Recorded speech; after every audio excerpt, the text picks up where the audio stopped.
1881 या 1881? 1881 से। हाँ 1881, बस ये मैं थोड़ी गलती करता रहा हूँ, मैं सुधार आप करते रहेंगे। 91, 81 भी नहीं, 91, 65 साल की उम्र रही इनकी, और 6 दिसंबर 1956 को जो है वो इस दुनिया से विदा हुए। उस जमाने में अंतर्राष्ट्रीय लेवल की स्टडी, चाहे कोलंबिया यूनिवर्सिटी है, चाहे लंदन यूनिवर्सिटी है, सभी यूनिवर्सिटीज में वो एक प्रकार से बेस्ट स्टूडेंट है। जैसे आजकल कहते हैं ना best boy of the school और best student of the college, वो बेस्ट रहे हैं। स्टडी, इतना स्टडी किया है दुनिया का हर कॉन्स्टिट्यूशन, हर धर्म, हर मजहब, हर ग्रंथ इन्होंने स्टडी किया, और उसके बाद दुनिया को बिल्कुल सही मायनों में समझा कि एक्चुअल प्रॉब्लम क्या है।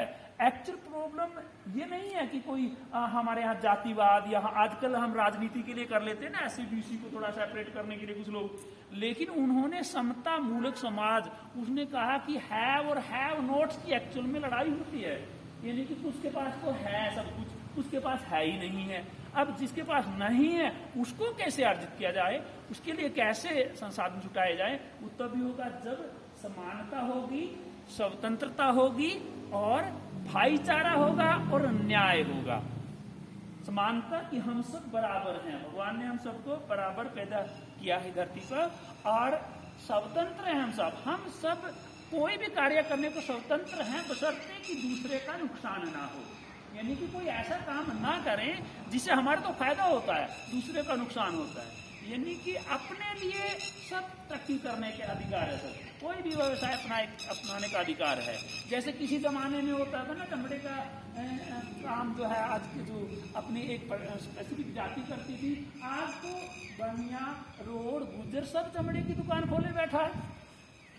इन्होंने उस कंसेप्ट को दुनिया के दिमाग में डाला कि नहीं, ये तो बिजनेस है, ये काम है। और यही किसी काल में हमारे वेद कहते थे, ब्राह्मण, क्षत्रिय, वैश्य, शूद्र के नाम से किया, आप ज्ञान का प्रचार करेंगे, अध्यापक लोग होंगे, ब्राह्मण होंगे, और जो देश की रक्षा करेंगे वो क्षत्रिय होगा, और व्यापार करेंगे या देश की सेवा करेंगे वो लोग होंगे। आज भी वही है। हम लोग भी, हम यहाँ पर ब्राह्मण है पढ़ाते हैं, हम कहीं जरूर जीव जंतु की रक्षा करते हैं, क्षत्रिय हैं, घर जाते हैं अपना मार्केट से मोल भाव करते हैं, वहाँ वैश्य हैं, और खेत में जा करके जीव जंतुओं को, गाय को रोटी खिलाते हैं, वहाँ हम सेवा भाव करते हैं। तो ये इन चीजों को नए रूप में पेश किया।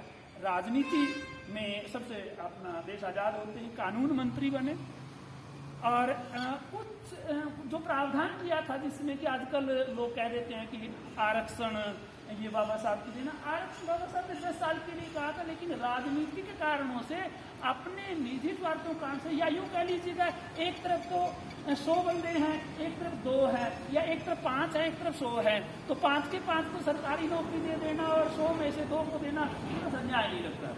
वो कानूनन व्यवस्थाओं की वजह से हम इतने संसाधन जुटा नहीं पाए, जिसकी वजह से हम भेदभाव हो जाता है हमारे यहाँ बीच में। सोचते हैं कि नहीं भाई ये तो इन्हीं का अधिकार हो गया, लेकिन हकीकत में माना जाए संसाधन संपन्न बच्चे को हम सब कुछ सुविधाएं दे सकते हैं। एसी रूम, पंखा और किताबें टाइम पर अच्छे स्कूल में भेज सकते हैं, लेकिन एक बच्चा तो सुबह उठते ही पशुओं का घास करके आता है, पशुओं का चारा बना के आता है, घर में अपना घर के काम करके आता है, उसके बाद बच्चा छुट्टी के बाद भी कुछ काम करता है, उसके